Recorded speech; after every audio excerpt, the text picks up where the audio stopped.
Hello hi everyone, my self Ravindra Singh. मिट्टी की खुशबू with Ravindra Singh में मैं आप सभी का स्वागत करता हूँ। राधे राधे, जय श्री कृष्णा। अभी कुछ समय पहले हमारे एक सादाबाद में एक समस्या उत्पन्न हुई थी यात्री प्रतीक्षालय को लेकर।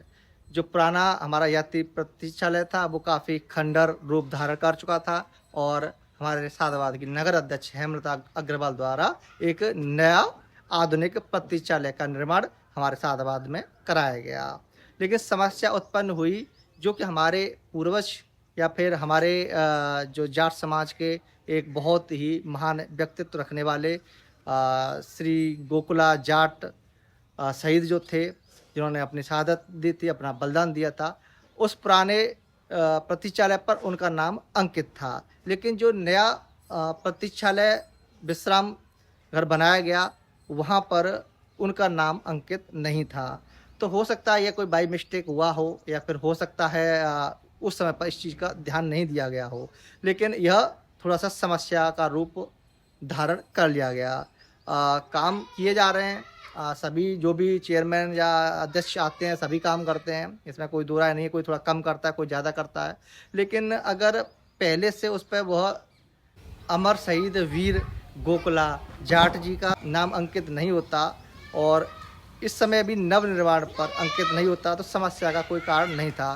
पहले से ही अंकित था और दोबारा से अंकित ना होना, यानी पुराने हमारे प्रतीक्षालय पर नाम अंकित था लेकिन नए वाले पर अंकित नहीं था, तो यह हमारे जाट समाज के लोगों को थोड़ा सा अखरा और ठीक नहीं लगा। और बात भी उनकी या हमारी वह बात सही भी है और जायज़ भी है कि जब पहले हमारे जो पूर्वज थे जिन्होंने समाज के लिए, क्षेत्र के लिए कुछ योगदान दिया गया है उनके द्वारा, और उस तरीके से उनका नाम दोबारा से अंकित नहीं किया जाता। पहले अंकित होता था और अब अंकित नहीं है, तो थोड़ा सा सोचने का और विचारणीय विषय जरूर बन जाता है, जिससे कि समस्या का उत्पन्न होना एक नॉर्मल सी बात हो गई थी।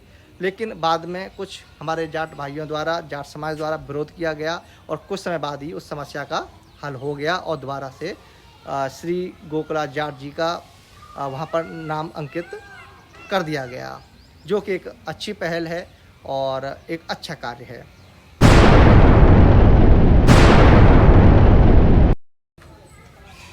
तो ये प्रथम समस्या थी यात्री प्रतीक्षालय का नाम अंकित करने की, वो शायद समाप्त तो हो ही गई है। लेकिन हम जो सादाबाद की आम जनता है उसका भी अपने सादाबाद के सौंदर्यीकरण में कुछ तो उत्तरदायित्व है। यानी सरकार प्रशासन तो अपना काम कर ही रही है, चाहे वो किसी की भी सरकार हो, किसी का भी शासन हो, लेकिन एक आम नागरिक होते हुए सादाबाद की जनता का भी उसके प्रति उत्तरदायित्व कुछ तो बनता है। इस प्रतीक्षालय को कुछ ही समय गुजरा उद्घाटन को होते हुए और सबको पता है बड़ा सुंदर यात्री प्रतीक्षालय बना है जो कि सादाबाद की शोभा भी बढ़ा रहा है। लेकिन कुछ हम लोगों में से ही वहाँ पर व्यक्ति पहुँच रहे हैं, बैठ रहे हैं और गुटखा खाकर, पान खाकर और पीक दीवारों पर ही थूक रहे हैं और उसको अपनी नई कलाकृतियों द्वारा उसको सुशोभित भी कर रहे हैं। यानी कुछ ही समय में, एक सप्ताह 2 सप्ताह में ही उसका सौंदर्यीकरण में दाग लगा रहे हैं, जो कि एक अच्छा विषय नहीं है। कहाँ तो हम विश्व गुरु बनने की बात करते हैं, कहाँ हम दुनिया को मार्ग दिखाने की बात करते हैं, कहाँ हम ये चाहते हैं कि हम आगे चलें, दुनिया हमारे पीछे चले। लेकिन हम में से ही कुछ लोग इस प्रकार का भी कृत्य करते हैं कि कोई भी सौंदर्यीकरण किसी भी शहर में होता है तो उसे गंदा करने में हम ही सबसे आगे आ जाते हैं, जो कि एक अच्छे राष्ट्र के नागरिक की निशानी नहीं है। तो कृपया इन चीज़ों का भी हमें ध्यान रखने योग्य ज़रूर है। ऐसे तो हम कितना भी विकास कर लें, कितना भी सौंदर्यीकरण कर लें, लेकिन जब तक हम आम लोग, आम नागरिक अपनी मेंटलिटी को, अपने स्वाभाविक मेंटलिटी को नहीं सुधार करेंगे, तब तक हम अपने भारत को स्वच्छ नहीं बना सकते।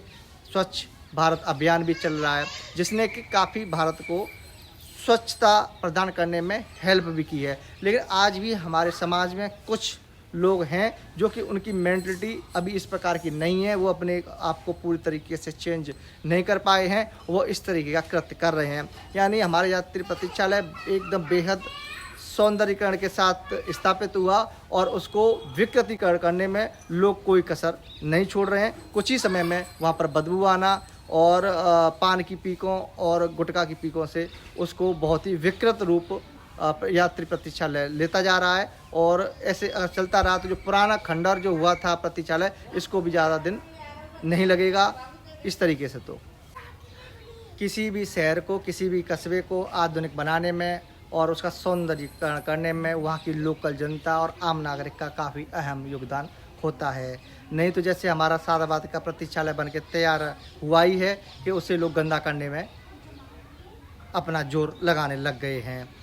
सरकार हमें संसाधन मुहैया करा सकती है, सरकार किसी भी शहर को स्मार्ट बनाने की कोशिश कर सकती है, लेकिन जब तक वहाँ की रहने वाली लोकल जनता आम नागरिक अपनी मेंटलिटी में सुधार नहीं करेगा तो उन चीज़ों का वह पूर्ण रूप से लाभ नहीं उठा पाएगा। सरकार हमें आधुनिक वस्तु या आधुनिक संसाधन बना के दे सकती है, लेकिन उससे उसका रख रखाव, उसका यूज, उसका सौंदर्यीकरण आम जनता के हाथ में काफ़ी हद तक निर्भर है कि उसका सौंदर्यीकरण बना के रखना है या उसका सौंदर्यीकरण खराब करना है।